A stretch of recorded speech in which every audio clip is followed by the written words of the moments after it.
E aí, pessoal, tudo bem com vocês?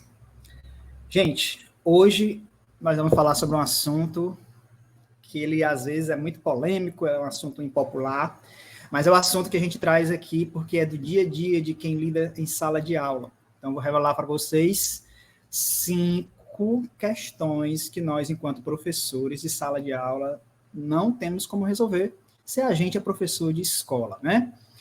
Trabalhei no ensino público, né, no governo do estado, na prefeitura, agora estou na iniciativa privada e tenho passado por essas problemáticas que eu quero revelar para você que está aí começando a profissão, para você que trabalha em escolas e às vezes não tem muito como, não tem o que fazer diante dessas problemáticas. E lá no final do vídeo eu vou dar para você uma sugestão de algo que eu faço que tem conseguido lidar com essa situação um pouco, tá bom? Então depois da vinheta a gente começa.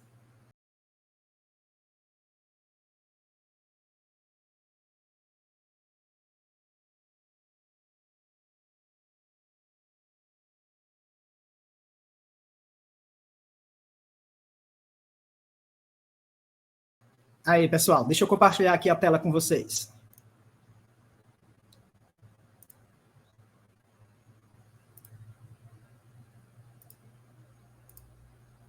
Trazendo aqui para a tela. Vamos iniciar aqui a apresentação.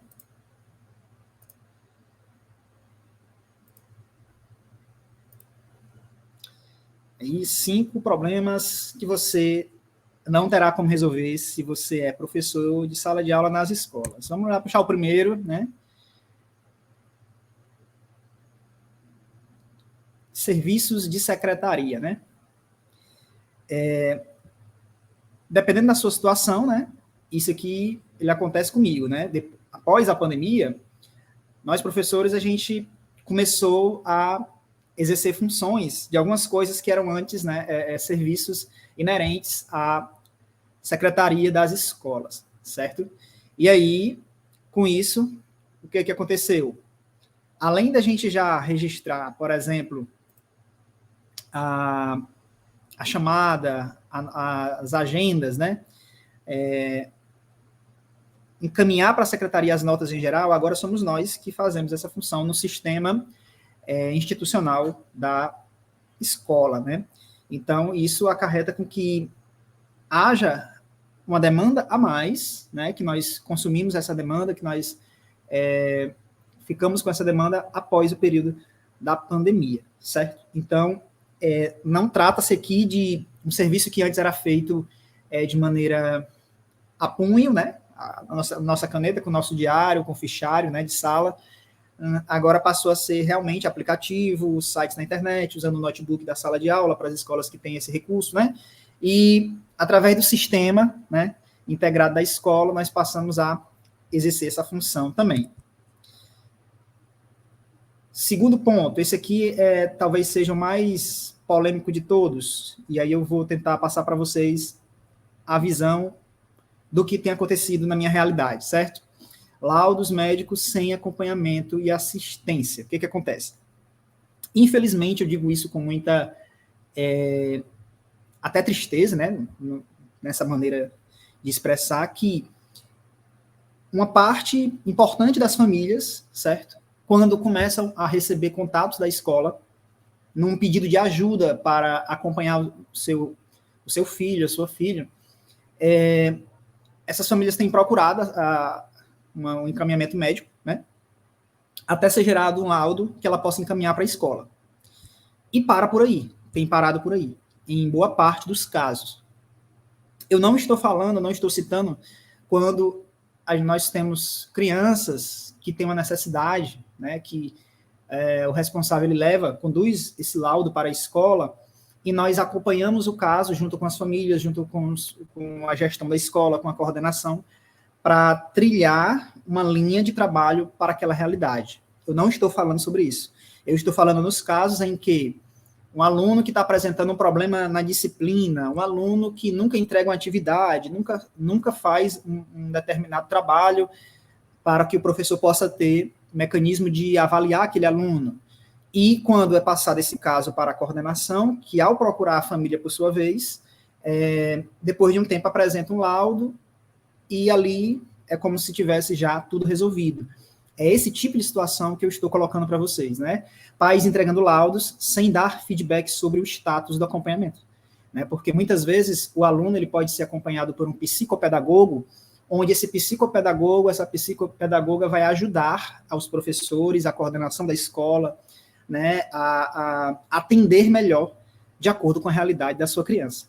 Entendem? É sobre isso que eu estou descrevendo aqui. Diante de dificuldade de aprendizado ou disciplina, alguns alunos têm sido a rotina na escola no recebimento de laudos, onde é solicitada atenção aos alunos sem o retorno, sem retorno e acompanhamento sobre os limites, né, procedimentais. Porque para nós, professores de sala de aula, nós ficamos imaginando assim, certo? Até que ponto eu posso, digamos assim, tá, pessoal, entre aspas, cobrar o aluno por suas atividades? Até que ponto eu posso, enquanto educador daquela criança, chamá-la a atenção, vamos lá, aqui a atividade, vamos lá fazer esse trabalho, é assim, o procedimento é esse, etc, etc, etc. Trilhar uma linha de atendimento para que aquele aluno ele possa ter, né, um rendimento, ele possa ter uma produção, né, naquela disciplina, tá? Então, tem aumentado muito, né, o número de alunos com laudos médicos nas escolas, né, o acompanhamento, né, aquele atendimento daquele profissional que o laudou, certo? E aí nós sentimos falta desse acompanhamento, desse trabalho em conjunto, né, porque o profissional que emitiu aquele laudo, ele teve critérios para aquilo. Seria interessante, né, ser passado para os professores, né, os critérios de maneira sigilosa para que o professor possa trilhar uma linha de trabalho e atender aquela criança, para que aquela criança não somente simplesmente fique dentro da sala de aula, sendo que o professor é como se fosse obrigado a partir de então, de apresentar o laudo, a isentar aquela criança de toda a convivência. Porque, principalmente, a dúvida na nossa cabeça é a seguinte, não é para incluir. Então, incluir não seria a criança fazer o que os demais fazem, né? Não seria ter o mesmo rendimento, incluir, não seria a criança participar de todas as coisas que acontecem. Então, diante do laudo, fica parecendo o contrário. Não, a criança, o acolher dela, ela está na sala com o laudo, certo? E as atividades, e as avaliações. E como se dará a avaliação daquela criança? Então, é preciso que quem laudou, né? É preciso que quem solicitou, quem informou para a escola, para o professor, que aquela criança ela tem uma realidade determinada, né, pelos critérios baseados no laudo, a linha de trabalho, ser formulado uma linha de trabalho, ajudar o professor a entender, para que ele possa trabalhar com aquela criança, atendendo os limites que ela tem. Né? Mas a partir do momento que é feito um laudo, é colocado para a escola, para o professor, e você não dá o próximo passo, né, não informa qual é a realidade, na verdade, quais são os limites, até onde você pode ir, né, uma sugestão de linha de trabalho para que você possa, né, planejar atividades, fica difícil a realidade. Então, isso tem acontecido, né, e nós estamos em busca de melhor atender esse público também. Lá no final do vídeo, eu vou falar para você o que eu tenho feito, né, para tentar ajudar. Beleza? Atualmente, precisamos, próximo ponto, transcrever parte da aula para explicar a agenda aos pais, aos responsáveis, né? Em determinados casos, tem responsáveis procurando a coordenação da escola, procurando a gestão da escola para buscar entender qual é a agenda. A agenda que foi explicada em sala, a agenda que foi colocada no quadro para o aluno, né? E determinado público tem dito para os seus responsáveis, não, eu não entendi, isso aqui, anotou isso aqui, não entendi. Então, determinadas perguntas não são feitas em sala para o professor. Hoje existe um público que a comunicação ela é ruim, é limitada, ela não chega, né? Perguntas não são feitas durante a hora da aula. A anotação da agenda foi feita mecanicamente, mas o aluno não perguntou. A que se refere, o professor explicou e ele não, de alguma forma, ele não absorveu, ele não escutou, ele não entendeu e não perguntou, né, em sala. E quem pergunta a ele, quem indaga sobre a realidade, tem sido os responsáveis, quando acontece, em casa. E aí o responsável vai atrás da escola, né, da coordenação, para buscar entender o que foi passado na agenda. Não, é leitura da página tal e atividade da página tal. O que o professor quer? Então, assim, tem chegado perguntas dessa forma, né? em alguns casos. E aí, há esse problema de comunicação. Nesse momento, eles solicitam que o professor transcreva, né, o que ele pediu na agenda. Antigamente, a agenda era... Antigamente é ótimo, né? Até um tempo atrás, a agenda era leitura da página tal, atividade da página tal. Pronto, essa era a agenda. Hoje não é suficiente para determinado público. Os responsáveis estão fazendo uma parte da participação que deveria ser do aluno em sala de aula, indo atrás, acionando as coordenações, e as coordenações, por sua vez, a gestão da escola, por sua vez, solicita aos professores que descrevam melhor, que transcrevam melhor. Então, assim, uma parte da aula ainda está tendo que ser feita, né, em agenda, através de transcrição do que foi explicado, que foi trabalhado em sala, para que o responsável entenda o que o professor pediu ao seu representado, ao seu aluno, certo? Então, o contexto é como se o professor ele herdasse o esforço a mais pela pandemia, né? Até hoje ele dá uma aula híbrida, sendo que o trabalho dele passou a ser presencial após a pandemia. Então, não era para ele estar tendo que trabalhar uma realidade presencial e EAD, como se fosse, né? Sendo que a realidade é uma, né? Que é a presencial. Retornou a ser presencial, né? Então, entretanto, sem poder puxar o ritmo ou cobrar o esforço do aluno, que é quem até hoje está, como se fosse, né? Sofrendo sozinho as consequências deste período, né? Quando a gente procura a coordenação por sua vez, que são os responsáveis, e geralmente a resposta é o laudo. Né? Não, o aluno ele tem uma dificuldade baseada nesse laudo. Então, devido a isso, você precisa entregar isso, você precisa fazer isso. E aí fica para o professor que depois ele não vai poder puxar esse ritmo do aluno, porque toda vez que ele puxar, toda vez que ele perguntar, toda vez que ele acionar o aluno diante da sua responsabilidade, por exemplo, você não ouviu o que foi explicado em sala? Por que você não perguntou o que você não entendeu? Por exemplo, citações como essa, a cada dia é mais difícil da gente colocar, porque diante de uma solicitação dessa, de repente até o aluno pode reclamar, e aí, professor, mas esse aluno tem laudo, né? Então, a crise, a dificuldade, ela chega até o laudo, ela não passa, certo? Aluno tem determinada realidade baseada no laudo. O que nós vamos fazer? Como atender? Até que ponto? Quais são os termos? Né? Então, ficou até o laudo. Né? Para o professor fica difícil por conta disso, beleza? A próxima são as avaliações tradicionais, né, externas e na escola, internas. Né? Então, tá aqui as imagens, né, de roteiro, de gabarito, né? As avaliações ainda são conteudistas, né, de exames, como o próprio Enem e as universidades que ainda não cobram o Enem, né? E, como a gente sabe, aí a BNCC, o novo ensino médio, né, ele tirou certa carga horária de algumas disciplinas que até então eram maiores, né? E na minha realidade, na minha escola, alguns alunos já têm reclamado dessa realidade, porque passaram a ter menos aulas. Por exemplo, disciplinas que eu trabalho, história. Alguns alunos meus que até o ano passado tinham mais carga horária de história, a partir desse ano, no primeiro ano do médio, por exemplo, primeira série ensino médio, passaram a reclamar que me vê menos, que tem menos aula comigo, né? E o vestibular, daqui a pouco, ele vai cobrar conteúdos, né? E diante de itinerário, diante de carga horária e outras disciplinas, com outras nomenclaturas, né? Trabalho em conjunto de disciplinas, conforme cada escola, né?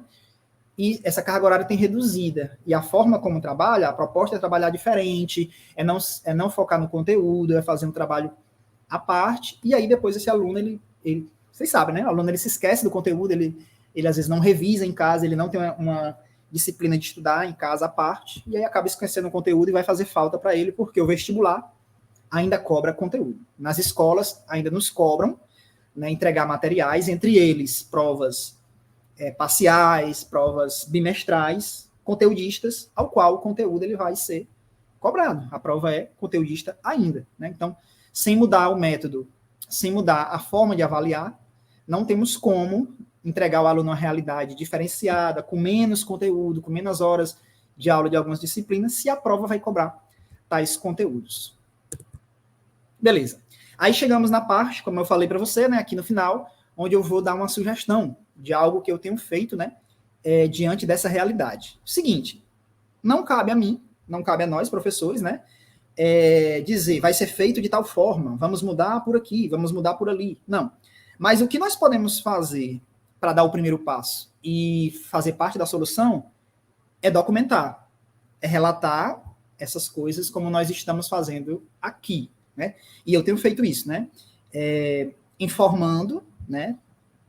Pontuando as questões conforme elas vão aparecendo, né? Porque na hora que, digamos, faltar uma nota de um aluno que não foi avaliado, porque toda vez que você procurou avaliá-lo, procurou pedir uma atividade, encaminhar um trabalho, e aí ou se negou a fazer, ou então quando você foi passar nota, a coordenação cobrou, não, esse aluno ele não está fazendo atividade, ele não está, ele tem faltado muito, né? Uma vez eu tentei incluí-lo numa atividade e ele alegou que não queria fazer e tal, etc. É bom você documentar, né? Existe aí, com certeza, grupos de WhatsApp de todas as escolas, todas as salas de professores, né? Existem aí os e-mails institucionais, estão aí para você pontuar cada questão.